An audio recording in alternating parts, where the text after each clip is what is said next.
Bonjour à tous. J'ai le plaisir de vous présenter le Woody 2430. S'inscrivant dans la continuité des modèles 20, 20 à 24, 25, cette version marque une véritable évolution. C'est un outil repensé, riche en nouvelles fonctionnalités.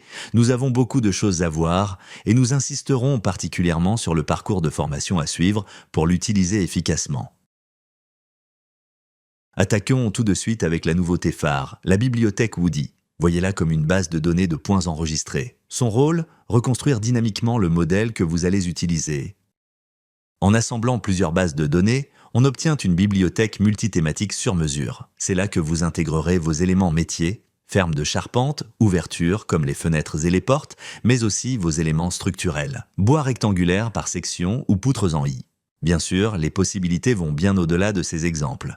Le système est illimité. Générez autant de bibliothèques que vous le souhaitez. Une fois créées, elles sont instantanément partageables avec l'ensemble de votre équipe.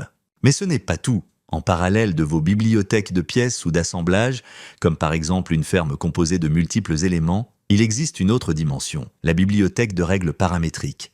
Ces règles vous permettent de configurer le comportement de vos pièces et de vos assemblages avant même qu'ils ne soient construits dans votre scène SketchUp. Passons maintenant à la pratique avec un exemple concret. Pour commencer, nous allons télécharger une bibliothèque d'exemples basiques directement sur le site planbois.com. Sur la page du Woody 2430, ouvrez l'onglet Documents joints, cliquez sur Bibliothèque exemple et enregistrez le fichier exemple.json.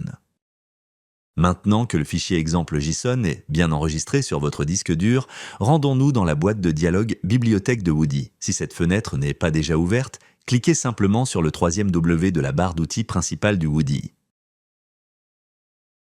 Avant d'importer le fichier, nous allons d'abord créer une bibliothèque pour l'accueillir. Cliquez sur le bouton Nouvelle et donnez-lui un titre thématique selon vos envies. Pour cette démonstration, je vais l'appeler Tuto exemple.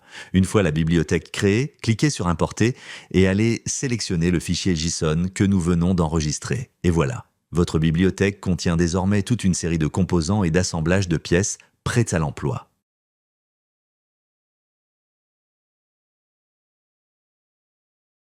L'aventure ne fait que commencer.